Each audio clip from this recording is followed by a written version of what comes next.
Hello, and welcome to Sanditon Fancast. We are your hosts. I'm Michelle. I live in the States. You can find me at Musings on Instagram and Twitter. I'm Rita. I live in England. I'm at Annoying Rita on Instagram and Twitter. And this is a bonus podcast where we read out your emails and discuss what you guys thought of the episode. So, without any further ado, let's dive on into our postcards from Sanditon. Waves crashing. Hi ladies. Enjoy your podcast as usual. Laugh out loud. I was very happy having 2 shows last week. I hope you would consider doing that for the rest of the series. It's probably a lot of work. I loved the episode. It seemed like they kept it moving, jumping from London back to Sanditon. My flight of thoughts and questions. 1. Montroses are funny AF. Mothers, nerves. 2. My dear Arthur, per Harry. Love these 2. Plus, do grouse taste like pheasant or chicken? I hope Arthur becomes a couple. Arthur. I love it. 3. Happy to see Georgiana win, of course. Otis. Why do you think she burned his info? I know she said in Carriage to Charlotte she needed to secure/protect herself as advised by Lady Susan. What does this mean? I guess she doesn't fully trust Otis to marry. Staying single. I think she's going to get with the Duke. Okay. Yeah. 4. Go Mary. You are Mrs. Tom Parker, but you have a voice. Looking forward to more of this. Plus, she has Colborne on her side. 5.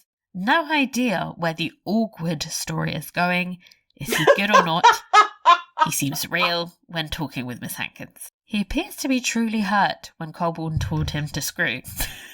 6. Lady Susan and Samuel Colborne. Love them.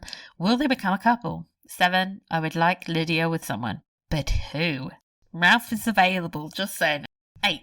The cliff. Yeah. The cliff. OMG. Yes, Colborne's approach was like a scene from Pride and Prejudice. This is where Xander grows some balls. Loved this scene. Such heartbreak. Make a life with me. Every day without you is a wasted one. Or something like that. The dropping of Ralph's book. Oh, what a waste of a book, by the way. Give me the book. Looks beautiful. Oh, promises can be broken. Thanks again. And this is from Robin from Boston. Thank you, Robin. Thanks, Robin. Let's see. Next up. Hi, Michelle and Rita. Deep exhale. My summary is short this week. Sort of. Tom is being a dick. That's it. Hopefully Mary will finally get some chutzpah and take him properly down. Laura Colborne is awesome. Huzzah, Georgiana's fortune is saved, but her heart is possibly irretrievably broken, and she is fading and drowning. Crying face. Edward's repentance a la Mary Magdalene appears to be speeding ahead until it hits Alexander Colborne. He's going to make him work hard for Augusta. Still not sure about this arc. And now, what we have all been waiting for. Everyone in this episode is shouting, she is not married. Yet. Alexander's brain, challenge accepted. And off he goes in search of her. And, oh my god, she's on that cliff again. What is the man to do? Cue brooding skies, intense music building to a crescendo. Pull out your best interpretation of an Austen profession of love and adoration, man. Channel Mr. Darcy, for God's sake. That will do it, right? Ah, yes, it worked. The kiss. Then Charlotte remembers her promise. Ah! My heart is sad again. Ciao again. I must go lay down for a bit. Maria from Australia. Oh. Thank you, Maria. That was very dramatic, Maria, and we're here for it. Yes. We love a bit of drama. Next. Yes. Loved the podcast last week and loved the addition of the Postcards from Sanditon separate episode. Once again, this week we saw that Sanditon can get more things in one episode than most series do. We may have only gotten 6 episodes for this last season, but they're making every minute count. Funniest line of the episode has to go to Harry. I've always found poverty a great aphrodisiac. Leo is a close second with, at least she likes dogs. Quickly, things that frustrated me. Still don't trust Edward, but I do see a slight change. Samuel gave me massive anxiety with this case. Wish Sander had gone up and talked to Miss Lamb when everyone was staring, but I recognise the plot device when I see one. Highlights for me were the costumes. They were really stunning. I love how Lauren Miller put a lot of care into every outfit. I love that even though they're wearing more coats, we are seeing pops of colour and texture. Mary's brief alliance with Colborne at the shooting party was a great surprise. When the episode started, I screamed because I saw Jediah James' name and was so excited for the return of Otis. His scenes with Georgiana was really touching, and the fire between those two is undeniable. I really loved that he tried to pay Sydney back. As he should, though. Like, come on. Mrs. Wheatley's conversation with Georgiana was really powerful. After I saw that scene, I kept thinking about what she means, and then when everyone was staring at Georgiana, it really hit home. Now Georgiana is an even bigger target, with everyone's knowing about her story and fortune, not to mention all of the constant micro and macro aggressions she faces as a biracial black woman. If you haven't listened to the Masterpiece Studio podcast with Crystal from this week, you must. It gives a lot of insight. Georgiana's speech at the trial. At first I was like, hey, Samuel, are you going to say something? But it was better this way. It allowed us to hear Georgiana's voice and pain. Crystal's delivery of that speech brought me to tears. I'm shipping Harry and Arthur like crazy, and the SS Heybourne couple, yes, get it, it's Samuel and Susan. SS Heybourne. They're the captains of the ship. Okay. Xander and Charlotte will be the death of me. When she found out he hadn't talked to Samuel in 10 years, her face said it all. The look between them at the shooting party were as if no one else was there around. And that cliff scene, wow. We had seen a clip from that over a year ago, and it did not disappoint. I was surprised by the kiss, but I liked that Charlotte initiated it so that we know that that's where her heart lies. And what a speech ending it. Stay, make a life with me. Ben and Rose once again were spectacular. I know the scene had to end how it did to stay true to Charlotte's character, but damn, they ripped my heart out and I have utilised almost my entire tissue supply. I am hoping all of our ladies can get back to being themselves fully really soon. Have a great week, and this is Eve from Hawaii. Aw, thanks, Eve.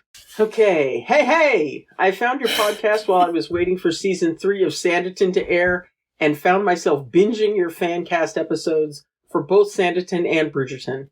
I loved your take and views on the season. I love how much you love the shows while at the same time finding plot holes and laughing at its overuse of Regency tropes and cliches that we have come to love. Over here in Australia, the episodes are dropping once a week, and your podcast comes out the next day, which is a lovely treat and makes the week-long wait more bearable.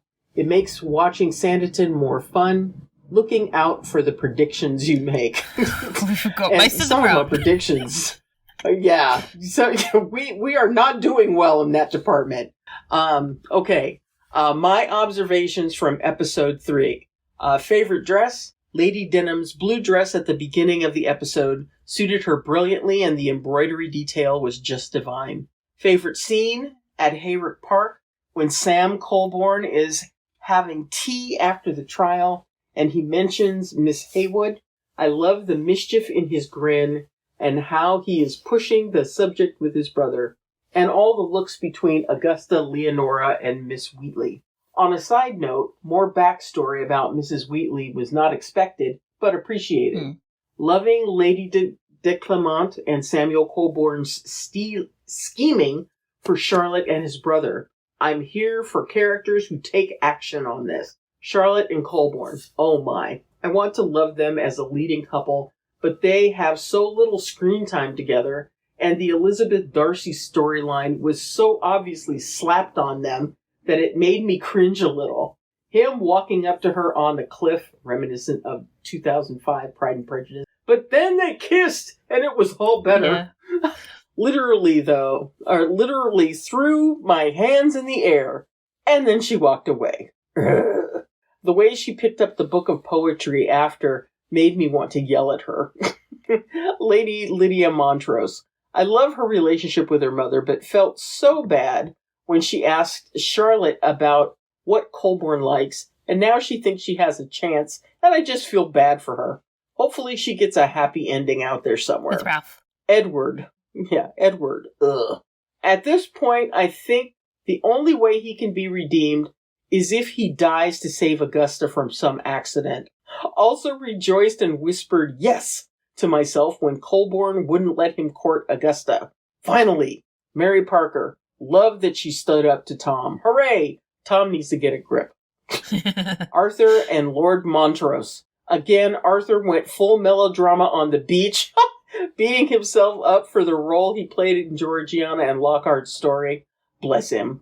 All the subtext in the Duke's conversation with him at the shooting party and Arthur's facial expressions made me so sad. I wonder if his reaction was for Georgiana again, rather than or as well as his own feelings. That's a good point. Loved the pace of this episode and am excited for episode 4. And this is from Eileen from Perth, Australia. Thank you. I just got, come on, Eileen, stuck in my head. Love that. Thank you, Eileen. Hello, Michelle and Rita. I just finished episode 3 and I can't stop watching the ending with Charlotte and Colborne kissing. I was dead when he said, stay, make a life with me. It melts my heart. No, you all don't like Otis, but he can be redeemed. I always liked him, even though he got Georgiana kidnapped in season 1. He can be forgiven. I think Lady Lydia knows that Colborne loves Charlotte and is just humouring her mother. I loved the scene with Samuel and Lady Susan. They're perfect together. I love Mary in this episode. She finally has found her voice. Arthur and Harry are also a great couple together. Despite being the bad guy, Charles Lockhart looks great as always. I can't wait to listen to your breakdown of episode 3. Have a great week. And this is from Delia from Austin. Thanks, Delia. Oh my god, Charles's Thanks, Delia. Charles's waistcoat, so his hot. Floppy hair. I was like, he was ridiculous, yes. but man, was he attractive. Anyway. Yes. Hello, Rita and Michelle. First and foremost, thank you for your deliciously hilarious and insightful podcasts. They add so much joy to my day. I listen every week and look forward to each new release. I loved episode 3. The Heybourne romance was next level. Oh my god, that cliff scene by the sea had me swooning. That kiss was wonderful. It had been building up to this moment, but by the end of the scene, I was yelling, no, out loud at Charlotte. So was I. I also felt some plot points were too rushed and tied up in nice, pretty packages for us, aka the trial. Yeah. Wow, that was fast and a little too easy. Yeah. I am relieved and so happy that Georgiana won the case, but it just felt too easy and fast. I had predicted her mother would show up at the trial unexpectedly and save the day. Lol. That would be better. That didn't happen. Yeah. Also, where was the Lydia Colborne jealousy plot? They must have deleted some scenes or something because all we saw was him smiling at her while she was petting the dogs. I really hope Georgiana can find her mother and free her. Maybe she and Otis will travel on a ship together to Antigua to find her mother and free her. I could see her using her fortune to do good. I love her character and have enjoyed Crystal's performance. Georgiana has grown so much since season 1. Augusta and Edward. No! Just no! I still don't buy his redemption BS. I think he is faking it. But is Augusta to be his reason for redemption? Ugh. If so, they really need to have Edward do something astounding and mind-blowing so that we clearly see his newly redeemed self. It still feels so questionable. I guess they want to keep us guessing. Smiley face emoji. I can't wait to hear all of your opinions, laughs, and predictions. Your loyal listener, Lydia. Not that Lydia. Thanks. Thanks. Other Lydia. Okay. Hello, super podcastinistas. That's a fun word. Podcastinistas. Podcastinistas. Podcastinistas. Nice. I tried. Seems like we need to rush to get through all these storylines. I've whiplash from this episode. The jumping between storyline makes it hard to savour. It's like we start to enjoy a few bites of something and the servers come and place a new dish in front of us. We did get some things resolved. Yes. Georgiana's fortune is hers for now, but we're warned that she needs protection and Otis can't give it to her. Is that why they brought Otis back? Are we supposed to believe he's out of the picture now? I'm not sure what to think about him. I certainly have more sympathy for him than Sir Voldemort. I said he shall not be named in the last email, but we need to give him an evil name. Poor Georgiana. She's got her money, but she would rather have a family. She still feels like an outsider. But even though some questions were answered, the answers seemed a little too simple. It left me wanting more. What I don't want any more of is the Augusta Edward. Did someone call it Ugward? And she spelt it U-G-H Ward. Like, ugh, Ward. Ugward.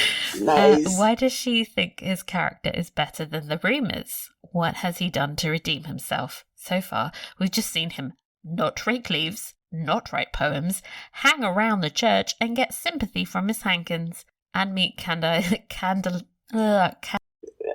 Clandestinely. Why was I ignoring the L? Yes. Oh, God. Meet clandestinely with an underaged gal. He's good at shooting birds, but that doesn't raise him up in my esteem. I don't know what's to hope for here. I don't trust the writers to resolve this one to Rita's satisfaction. Yes, my satisfaction is the only thing that matters here. Yes. Yes.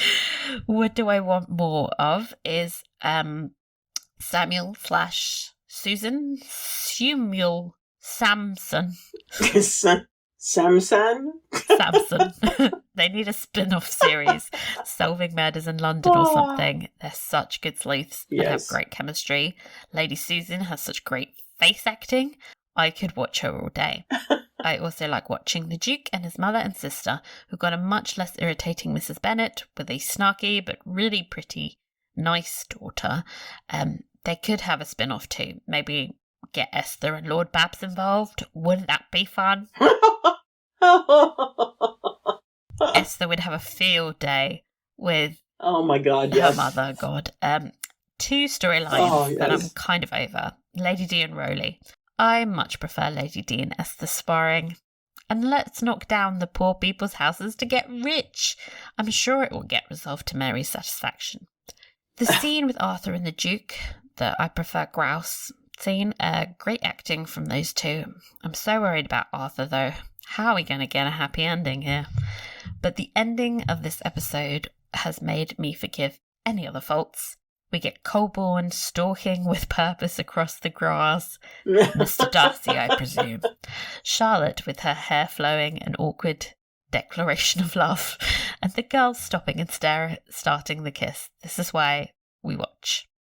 Regarding Rita's rant last week about the hand stuff, she's correct. It is becoming a bit cliche. We saw it at least 3 times in Bridgerton. Simon and Daphne touching hands when looking at the picture. At the art show, they did a similar hand touching at the opera. And in season 2, Kate and Anthony's hand almost touched, yearned toward each other when he walked by her the day they met with the Queen. But I, for one, love it. Keep those cliche hand moves coming, period drama directors. Your loyal listener, Carol from Connecticut. Oh, Carol, you get me. Hi, Carol. Thank you. Okay, subject line. Of tears and tantrums and teenage trauma. Rita, I was with you last week on the overdone troping of Charlotte and Colborne and was underwhelmed over the finger touching and the glove dropping. Definitely awkward. I only liked Alexander getting his brother to help. This week, though, freaking Charlotte. Here's my big issue with Charlotte and Colborne. I'm having a really hard time having any sympathy for them. All of their drama is of their own making. They could fix this any time, but they constantly choose not to. True. There's no reason for them not to be together at this point, other than they're both being stupid. I can't argue with this. That is kind of true, yeah. I don't like how Charlotte is treating Ralph at all. She should go back to her betrothed. Wait. There's a shooting party where she can goggle longingly at Alexander. To hell with Ralph. He'll still be there when she gets back, loyal puppy that he is. Then Colborne kisses her, or she kisses him, or whatever. Who cares at this point? And now, all of a sudden, she gives a crap about Ralph's feelings? Really? She couldn't have just sent a thank you note home with Samuel? It was absolutely necessary to go in person to Sanditon when she had obligations elsewhere? What did he even do in this episode to deserve thanks? Not a damn thing. He asked his brother to help last week. Quick, arrange a parade. Maybe Harry can pull out his fancy duds. She already knew this last week. What was the big surprise? And Samuel saying to Lady Susan, the victory is not mine to claim. Yes, actually it is. These people have a weird sense of gratitude. I don't sympathize with Colborne either. He created this mess, prolonged it, let it get out of control, and suddenly he's ready to speak up and he goes charging in like a bull in a china shop. To be fair, it worked until Charlotte waffled back the other way again. I get the show is going for tension and longing to draw this thing out for 6 episodes, but it's damaging my empathy and my respect for the characters because it just makes them seem stubborn and dumb and determined to be miserable. It's very unsympathetic. Anyways, compare them to other couples that have real barriers, like Harry and Arthur, or even Charlotte and Sydney in season 1, and I just don't have patience for it. When Charlotte is not putting on that hangdog face over marrying Ralph, or moping over Colborne, she's a good character, though. Her interactions with Georgiana and Lady Susan are great, but put some men in the mix and she's a hot mess. Did she really just speak fondly of Otis? Yeah. Next thing we know, she'll be endorsing Edward's suit of Augusta. And speaking of Edward and Augusta, pass the grovel, because this is making me queasy. Why is the show wasting precious time with these two when they have Arthur and Harry to ship and Georgiana's future to save? Edward will always be a creepy predator to me, and their age difference is yuck. I'm sorry, but a shady 30-year-old man with a history of preying on women, getting together with a sheltered teenage girl who thinks she's worldly, is just not romantic. It's gross. I'm disgusted. Cosign. Maybe it would have been romantic to me back when I was young and silly like Augusta, but then at her age, I thought Robin Hood, Prince of Thieves with Kevin Costner was the greatest movie ever made. Hey, I love that movie. So can anyone trust their judgment when they are a teenager whose brain isn't fully cooked yet? The Bryan Adams song is still great, though. Yeah, true. That's true. Everything I do, I do it for you. I'd have more respect for the Edward storyline if they let him just be rotten. This nonsense about him being reformed because of a drop of water, an very unconvincing reverend, a walk in the woods with a spunky teenager, and one shooting party where his claim to fame is that he was the best at killing things. It's just not believable. Miss Hankins senses innate goodness in him? What the? When? Before or after he drugged Esther, tried to destroy her marriage, made her think she was crazy, knocked up Clara, or manipulated his aunt and his regiment? Good thing she's going to end up with Dr. Fuchs, because he can treat her for those delusions. I hear a hose is very effective. On the trial, well, that was anticlimactic. I think those were some of the lamest arguments I've ever seen in court, and I watched Judge Judy. I don't really understand what the point of having this trial was. Same. Let's recap. Lockhart is a terrible actor. Oh, look, there's Otis. The lawyers present unconvincing cases. A bunch of random white guys take notes with quills and gasp and murmur on cue. Mary, Charlotte, and Georgiana share angry looks. Samuel has no idea to do until he goes out gambling and drinking for one night and conveniently finds all the proof he needs.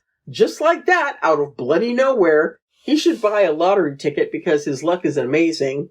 We find out Georgiana's dad sold her mom. Okay, interesting reveal, but we didn't need a whole trial for that. That's what I said. Georgiana gets to say about 3.5 words. As usual, she is the highlight. Yay, she wins! Lockhart has a tantrum. The end. Cue the party in Sanditon. My head is spinning. If only our justice system was that efficient in real life. There should have been 2 separate episodes. The trial for one whole episode and the shooting party for a whole separate episode. Instead, they sped through both and made neither of them satisfying. Do you think this is the last of Lockhart? I feel like he's going to lash out one more time based on his final tantrum. Maybe he can recruit Otis to help. Oh, wait. No, he's gone to the Edwardian School of Reform, so he's okay now. We can trust him. Fricking Otis. Pass. They better not. Fricking Tom. Save the people. Oh, wait. There's how much money in this? People are overrated. Pass. Fricking Raleigh.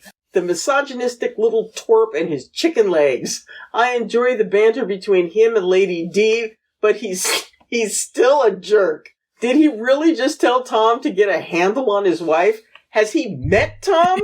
Tom doesn't take control of anything. Samuel and Lady Susan. Don't blink or you'll miss them, and they're ridiculously fun in their 5 seconds of screen time. Arthur and Harry, my raison d'etre in this show. There was not nearly enough of them in this episode, but what little there was packed a punch. There was more emotion and tension of relationship in their few scenes than in that entire useless trial and in all of Charlotte and Colborne's gazing. I think this is the first time Arthur has ever actually acknowledged his own sexuality, though. I felt so bad for him and Harry at the shooting party, but it'll work out. It has to. I think Arthur was just taken off guard, shocked that probably for the first time in his life, his feelings are mutual. Do you think Harry's sister already knows he's gay? I'm convinced she does. That look she gave when she was walking behind Arthur, Georgiana, and Harry at the shooting party, and Arthur said, "Now I know your true arrangement." She looked over at Harry and Arthur making googly eyes at each other, and her face said, "My brother is in love, and I know it's not with Georgiana." Those Montrose siblings, I really, really enjoy them. I don't know how Harry and Lydia turned out to be as awesome as they are with the mother that they have. Their father must have been a character. I love the looks of understanding and solidarity they share every time their mother is after them about something. Every time I see them give each other one of those looks that says, "She's your mother, you know," I can absolutely believe they are siblings. Plus, they are well cast. They could be related. Lydia, she is so not into this courtship with Colborne. She is completely aware that Colborne and Charlotte are star-crossed lovers, and I think she's Team Heybourne all the way. When she says to Charlotte about Colborne, "Perhaps I have more in common with the host than I thought," I am 100% sure she is talking about being in love with someone she can't have, and it ain't Colborne who has her affections. How to untangle this mess now, ladies? From Tara. Oh my god, Tara, that was epic. Bow down to Tara, everyone. Queen. I love how Queen. Everyone just has vastly differing opinions. It's amazing. Okay. Hi, period drama queens. I agree with what Rita said in the last episode. I think Bridgerton has spoiled period dramas a bit for me too, not only for taking this type of narrative to other audiences who never watched period dramas before, but now they kind of are the reference, not only for hand-touching, but for all the other cliches of the genre that already existed long before. I've been watching English period dramas since I was 12. I've seen all the variations of BBC series or not. All the podcast episodes you did in the pandemic, I had already watched those series and films millions of times and read the books. I was super used to the narrative genre, calm, not expecting something scandalous to happen. Remember when we could watch a 6-episode romance series without even a kiss happening in the end? But after Bridgerton and the Shondaland formula of dialogue, which was always fast with 30,000 meanings behind it, and the Shondaland drama formula that leaves you on the edge of your couch, the end of each episode, It's different watching period drama series now. Before I watched 2.5 seasons of Downton Abbey to come to the conclusion that the series was really boring and nothing happened. But now, if it's the first 5 minutes Anthony's arse naked and the tree doesn't happen, I think it's too slow. And I think that's why I like Sanditon, because even though it doesn't have much arse, there's always a lot going on in each episode. In the last episode, you also talked about how interesting it would be to learn the stories of these Black people who excelled in the past at school, and not just the sad stories. I'm going to talk a bit about my experience as a high school history teacher in Brazil now. I'm 28 years old. When I studied, all white teachers didn't care about that. But today's generation are seeing things change, as teacher training is also changing. In my classes, I always try to look for these stories of Black people, women, and queer people. But that's what you said. I always end up discovering a story that is cooler than the other, but always in documents and newspapers. I can't wait for the industry to start producing these films. You know what racism is. It's hard to finish. Here, for example, when I was a child, a big bank made an advertisement to be shown on TV throughout Brazil, where they put Machado de Assis as the character. He's the main author of Brazilian literature who lived in the 19th century, and they chose a white actor to play him, because advertisers simply assumed that if he was the main author of our literature, he could only be white, and that was in 2008.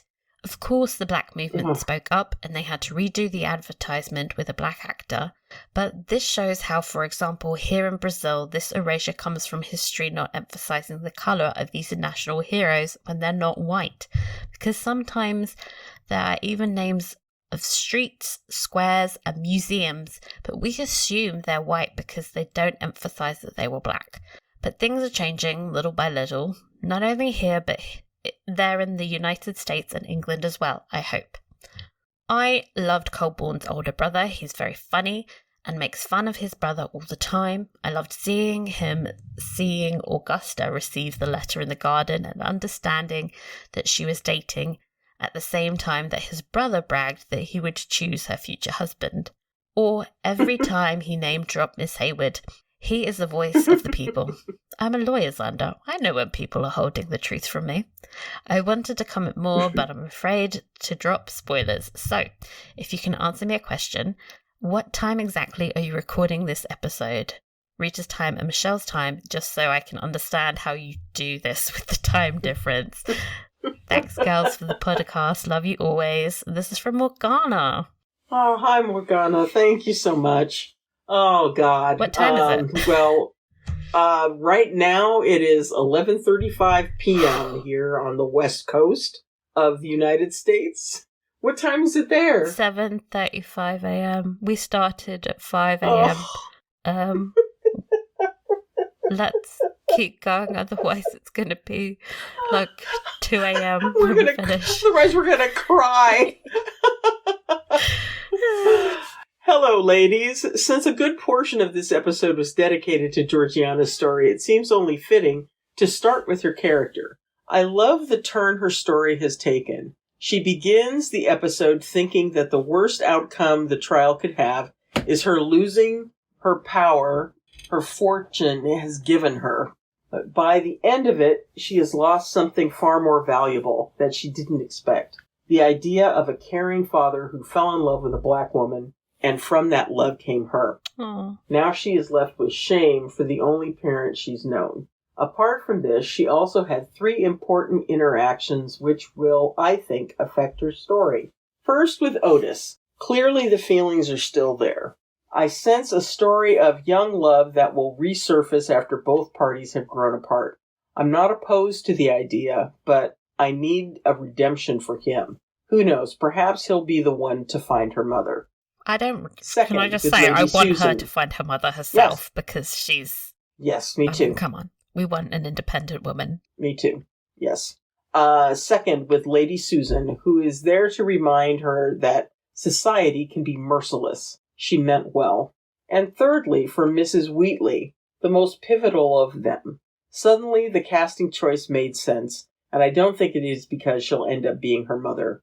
In that party, they're the only 2 women of color, They're both products of slavery, but Georgiana's wealth separates them. Still, she's being confronted with what she tries to avoid.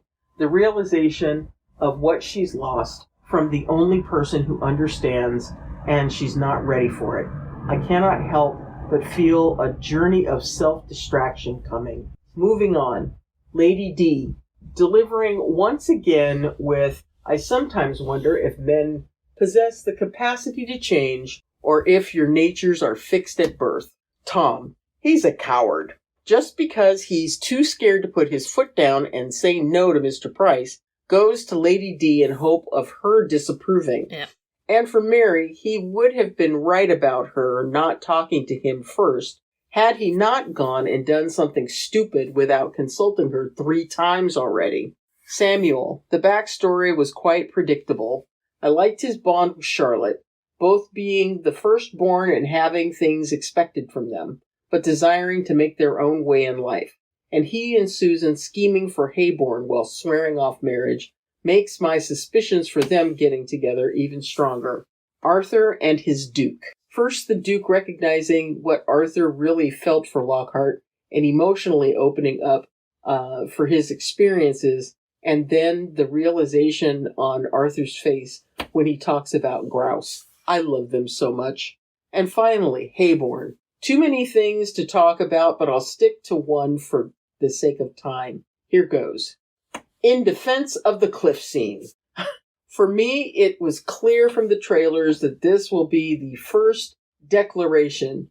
Of course, never in a million years would I have guessed the outcome, but I digress. Keeping the fan service agenda, the first season established, and the second masterfully continued, drawing tropes from Jane Austen's books and other Regency period stories, this scene was a shout-out to Pride and Prejudice in many ways. First, with its very on-the-nose Matthew Macfadyen iconic Darcy Walk from Pride and Prejudice 2005 ending, which I've read was Ben Lloyd Hughes' idea, and I couldn't be more grateful. Then the words used, how devoutly I admire you, and I've fought in vain to deny it, but I am in love with you. Meanwhile, on chapter 34 of Pride and Prejudice, in vain I have struggled, and how ardently I admire and love you. And finally, the whole scene essentially being the first proposal. You know, that one, the one that's going, the one that's supposed to fail. Now on to the infidelity comments that have my blood boiling. I'll start by saying I do not condone cheating.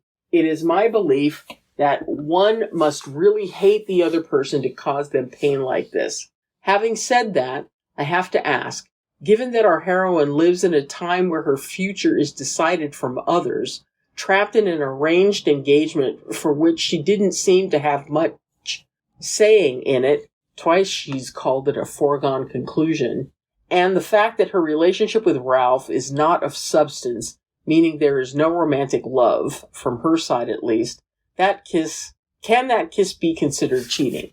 The reason I love these characters is because they feel real. They're not perfect. The woman is to marry someone whom she came to Sanditon to avoid not so long ago, is suddenly approached by the man she's opened her heart to, the one who broke it, then returned into her life, selflessly helped her friend, mind you, expecting nothing in return, and he tells her he loves her. The sentiments she'd hoped to hear all these months ago, and for the briefest of moments, the emotions overpower her, causing her guard to fall down, and with no more pretenses left, she kisses him. That's real. That's human. By the way, I really appreciated her initiating it this time, and then owning to it and taking accountability. But she is also the one who pushes back. A testament to her character and her very words to Sydney in season 1. You mustn't speak like that. She loves you and you agreed to marry her. As for Colborne, from his personal experience, he knows what it is like to be in a loveless marriage. And he knows Charlotte loves him. That's why he sent her away, so he took his chances. This scene was something I didn't know I needed in the show. From the wind blowing, the green grass, to the beautifully written dialogue and the outstanding performances.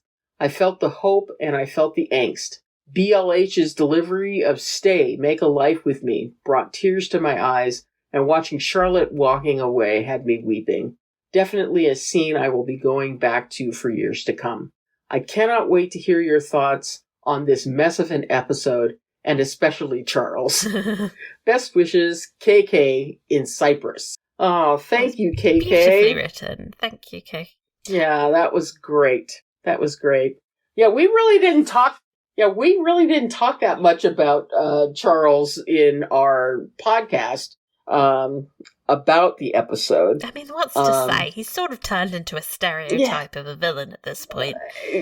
Seriously. There's no depth just to give him him a mustache and let him start twirling it. Very handsome stereotype, but there's not much to say. Yeah. Yeah. Do you consider this cheating? That's the... That's the question. That's the question. You know, I would have to say that... If you asked Ralph, I think he'd say yes. Yeah, Ralph would definitely say yes. But I also am troubled by her continuing to plan to be in this marriage to a man she doesn't love when she loves someone else. And she's doing it out of obligation because she agreed to it. And I bet she agreed to it when she was angry, you know, still angry and hurt over the whole fuckery that happened at the end of season 2. Oh, sorry about that. I have a cat that's getting a little rowdy, crazed. Yeah. So, you know, I don't think I would consider it cheating, but I know Ralph would. I would say there are gradients. Life's not black and white, and there are definitely gradients in this situation. Absolutely. I definitely think, irrespective of why she agreed to get married to Ralph, he's going to be hurt in the exact same way, and ultimately, it's not so much about the feelings of Charlotte at this point. Like, she's going to run off and be happily married to Colborne at the end. I just worry about the consequences for Ralph. Yeah. Yeah. Anyway.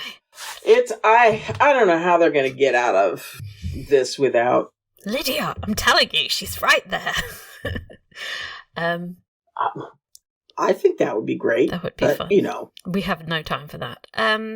Let's do episode description. Charlotte attempts to distance herself from Colborne. Georgiana is unraveling and makes a surprise decision to protect herself. Oh no, Georgiana. What the hell? Okay. Based on that description, what are you looking forward to in the next episode? Nothing. Nothing. Maybe I want to see what Georgiana does. She's definitely spiraling. She's gonna make some kind of self-destructive choice. I think she's gonna dive in deeper with the Duke, like that fake courtship. I think why she needs social standing, and he's a Duke. It's right there. Yeah, he's a Duke. She'd be a Duchess. So yeah. And what are you looking forward to? Well, I'm not looking forward to more cat and mouse games between Charlotte and Colborne. I know, I'm tired of it. I'm not looking forward to that. I want to find out what's going to happen with Tom and Mary over this whole town situation. That, and I also want to find out what's going on with Arthur and Henry. Oh, yeah. You know what I'm not looking forward to? Whatever Edward does next, it's going to be bad. Yeah. Same.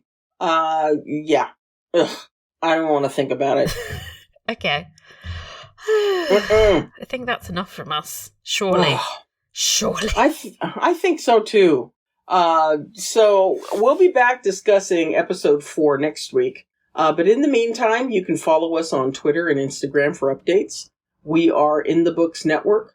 You can also email us if you want to be read out in our postcards feature. And then to do that, please email us at inthebooksnetwork@gmail.com. If you enjoyed this podcast, please share it with your friends and give us a rate and review. We really appreciate it. Thank you so much, and we'll see you next week. Bye! Bye.